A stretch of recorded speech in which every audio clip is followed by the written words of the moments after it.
இன்னைக்கு உலகத்துல லண்டன்ல பெரிய லைப்ரரி இருக்கு. பெரிய லைப்ரரியில ரெண்டு தலைவர்களுடைய போட்டோ தான் வச்சிருக்கிறான். ஆனா இங்கிலாந்து உலகத்துல 200 நாடு இருக்குன்னா 190 நாடு அடிமைப்படுத்தி வச்சிருந்தாங்க. அவங்க கட்டுப்பாட்டில் இருந்தது, காலனி ஆதிக்கத்தில் இருந்தது. அப்படியான ஒரு நாடு ரெண்டு தலைவர்களுடைய போட்டோவை மட்டும் தான் வச்சிருக்கிறோம். எங்க அப்படின்னு கேட்டீங்கன்னா இங்கிலாந்துல பெரிய நூலகத்துல மியூசியம் லைப்ரரி அப்படிங்கிற லைப்ரரியில வச்சிருக்கிறோம். ஒருத்தர் காரல் மார்க்ஸோட போட்டோ. காரல் மார்க்ஸோட போட்டோவை ஏன் வச்சாங்க அப்படின்னு பாத்தீங்கன்னா இப்போ இங்க வரணும். காரல் மார்க்ஸோட போட்டோ ஏன் அங்க இருக்கு அப்படின்னு கேட்டீங்கன்னா காரல் மார்க்ஸ் என்ன பண்ணினாரு? காரல் மார்க்ஸ் 18 மணி நேரம் லைப்ரரியில், எந்த லைப்ரரியில் அவருடைய போட்டோ இருக்கோ அந்த லைப்ரரியில் ஒரு நாளைக்கு 18 மணி நேரம் படிச்சிருக்காரு. காரல் மார்க்ஸ் 18 மணி நேரம் ஒரு லைப்ரரியில் உட்கார்ந்து படிக்கிறாரு, நோட்டில் குறிப்பெடுக்கிறார், படிக்கிறாரு, குறிப்பெடுக்கிறாரு. எத்தனை ஆண்டு காலம் எடுத்திருக்கிறாரு? 17 ஆண்டு காலம் எடுத்திருக்கிறாரு. 6 மணி நேரம் தான் தூங்கி இருக்காரு, 6 மணி நேரத்தில் தான் சாப்பிட்டு இருக்கிறாரு, குளிச்சிருக்கிறாரு, இன்னும் பிற பணிகள் செஞ்சிருக்கிறாரு. 17 ஆண்டுகள் 18 மணி நேரம் நாள் ஒன்றுக்கு படித்து, அப்படி படித்து உருவாக்கப்பட்ட புத்தகம் தான் மூலதனம் என்கிற புத்தகம். இன்றைக்கு உலகத்தில் தலைச்சிறந்த புத்தகங்களை பட்டியலிட்டால் முதலிடத்தில் இருக்கக்கூடிய புத்தகம் அந்த மூலதனம் என்கிற புத்தகம். அந்த புத்தகத்தை எழுதின காரல் மார்க்ஸ் குடும்பத்தினுடைய சூழல் எப்படிப்பட்ட சூழல் தெரியுமா?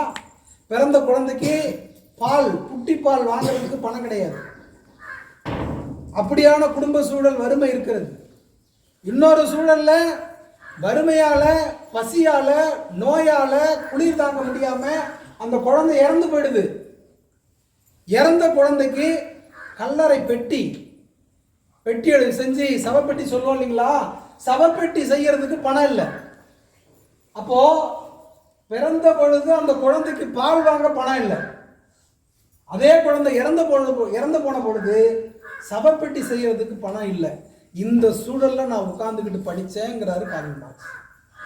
இந்த சூழல்ல தான் உட்கார்ந்துக்கிட்டு நூலகத்துல 17 ஆண்டுகள் 18 மணி நேரம் நாள் ஒன்றுக்கு நான் படித்து கொண்டு இருந்தேன் என்று சொன்னதனுடைய விளைவுதான் எங்கோ ஒரு நாட்டில் பிறந்த ஒரு மனிதனை பற்றி இன்னைக்கு உலகம் முழுவதும் காற்று புகாத இடத்தில் கூட கம்யூனிசம் புகுந்திருக்கிறது என்று சொல்லுகிறார்கள்.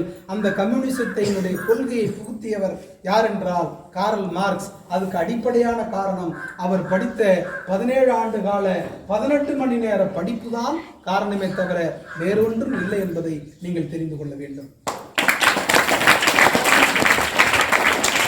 அவருடைய மனைவிக்கு இவரை விட வயசு 4 வயசு அதிகம். ஜென்னிக்கு காதல் திருமணம் செஞ்சுக்கிட்டாரு. காரல் மார்க்ஸை விட அவருடைய மனைவிக்கு 4 வயது அதிகம். இந்த நகரத்தோட பேர் இப்ப எப்படி? ரைன் அப்படிங்கிற நகரம். அந்த நகரத்திலே பேரழகி அப்படின்னா ஜென்னி தான், காரல் மார்க்ஸுடைய மனைவி அல்லது காரல் மார்க்ஸுடைய காதலி.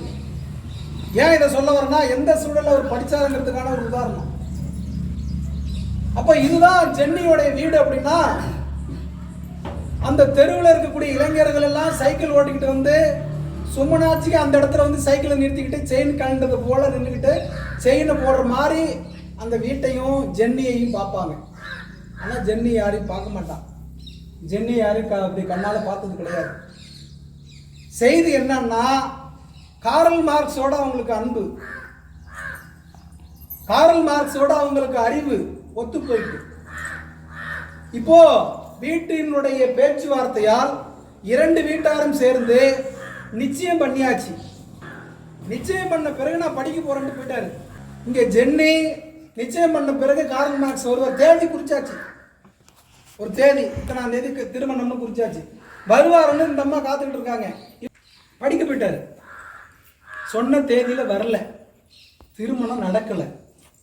அவனை போய் தேர்வு செஞ்சியேன்னு சொல்லி பெண் வீட்டுக்காரவங்க, ஜென்னி வீட்டுக்காரவங்கலாம் திட்டுறாங்க. யார?